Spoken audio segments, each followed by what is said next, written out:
Welcome sa Thirst 2.0 na kung saan ay mapapakinggan ninyo ang mga trending topics sa politics, issues sa showbiz. Kaya naman kung hindi pa po kayo nakaka-subscribe, i-subscribe nyo na po yan. And please, pakisama naman ang notification bell para lagi po kayong updated sa mga balitang napapanahon. So ayun, welcome back again sa ating YouTube channel mga Kadaverkads. At for tonight's or for today's video, ang pag-uusapan natin syempre ang mga pangyayari po sa loob at sa labas ng Itbulaga. Tunahin natin itong dapat nating abangan mamaya para po sa mga singing queens na kung saan mamaya na po ilalabas ang full version ng song ng mga SQ po natin. Sabi nga po ng TVJ na page, bitin, abangan dahil mapapakinggan nyo na ng buo ang Oh Baby ngayong Sabado. So mamaya na po yan mga Kadaverkads. And alam nyo po ba, magiging official recording artist na po itong ating mga singing queens.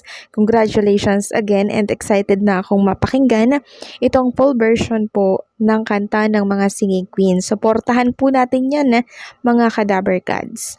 Samantalang narito naman po ang Battle of the Noontime Big Prizes as of Friday, October 25, 2024. Itbulaga versus It's Showtime. Ang inilabas ng Itbulaga 200k at ang It's Showtime naman ay 10,000 pesos. So, ang liit ng papremyo po nila, 'di ba? And mataas nga yung ratings nila pero maliit naman yung papremyong inilalabas po nila. Samantalang dito sa Itbulaga, mababa ang kanilang ratings dahil dalawang channel ang pinag-iira nila pero ang laki po ng papremyo nila araw-araw. Halos 1,000,000 mahigit sa isang linggo. 'Di ba? Ang dami pong natutulungan talaga ng Itbulaga at ito ang noontime show na talaga namang nakakapagbigay po ng pag-asa, tuwa at saya sa ating mga mamamayang Pilipino. Samantalang narito naman ang ratings for October 19, 2024. So ito po ang pinakaabangan ng lahat. Yung nagpunta po ang Itbulaga sa Pampanga na kung saan in-expect po ng lahat ng Dabarkads na mataas ang ratings ng Itbulaga dahil talagang tinutukan po ito ng milyon-milyong katao. No, pero anong nangyari sa ratings nila? Bakit nagulat po ang mga Kadaverkads natin? Bakit ganito lang? Ang kinahinatnan ng ratings po ng Itbulaga for October 19.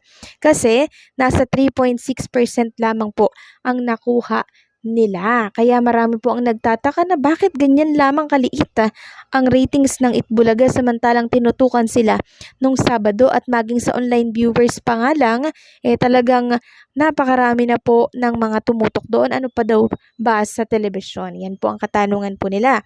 Samantalang itong It's Showtime ay 6.9% sa 5 channel na po yon. Pero, ito nga po ang pinagtataka ng ilan. Bakit 3.6% lamang daw ang nakuha po ng Itbulaga? So, merong mga nagsasabi na brownout po kasi sa iba't ibang mga lugar nung time na sumugod ang Itbulaga dito po sa Pampanga. Yan po ang sinasabi po nila, no?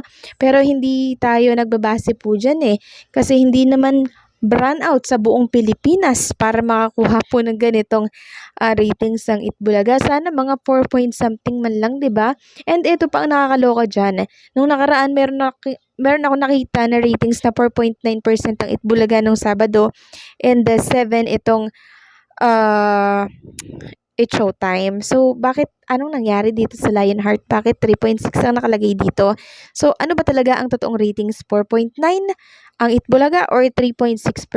Bakit ganun? No, bakit hindi na lang ilagay kung ano ba yung totoo?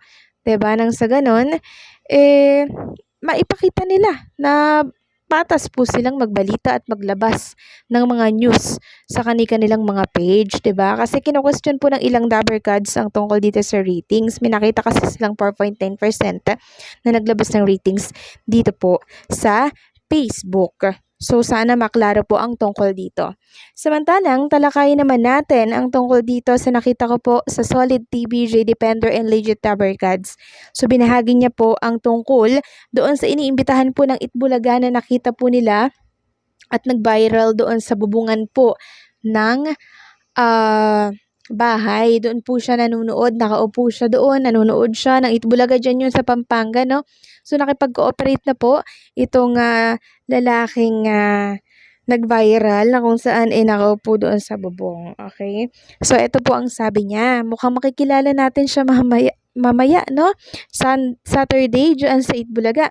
So, sabi po dito, sumagot na po ang lalaking nakapwesto sa bubong ng bahay sa Pampanga ng Sabado sa Sugod Bahay Christmas Party ng Itbulaga. Siya si Resty Lumba. Kailangan lang niya ng coordination para makapunta siya sa Itbulaga Studio sa TV5 Media Center Mandaluyong sa darating na Sabado.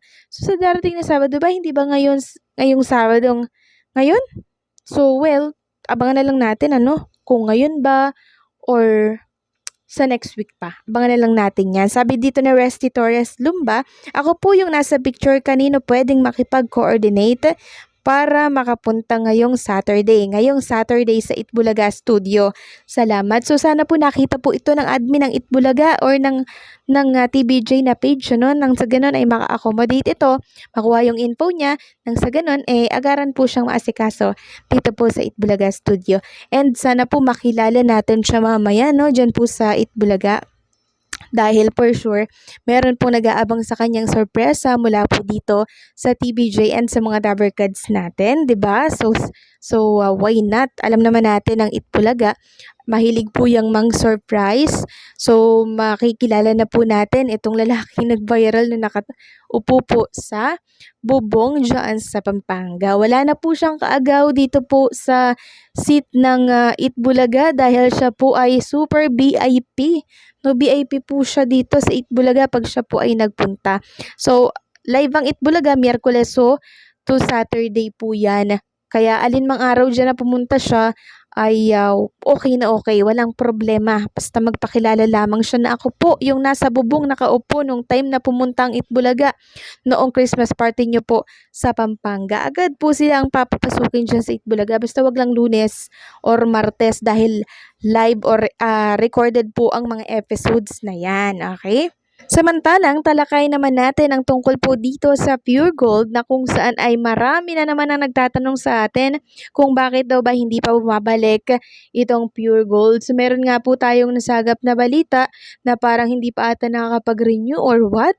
So, nabasa ko lamang yan mula po sa isang Kadabarkads natin na nag-comment po sa isang update natin kanina. So, hindi ko lang alam kung sure na hindi pa nakakapag-renew di umano itong Pure Gold kaya hindi pa po ito nakakabalik sa Itbulaga. Well, kung ganun, di for sure, pag nakapag-renew na po yun, makakabalik agad sila dito po sa Itbulaga. So, antay-antay lang tayo, dahil hindi naman po iiwan ng Itbulaga ng Pure Gold dahil trusted na po nila ang Itbulaga mula noon hanggang ngayon. So, yan po ang ating dapat abangan.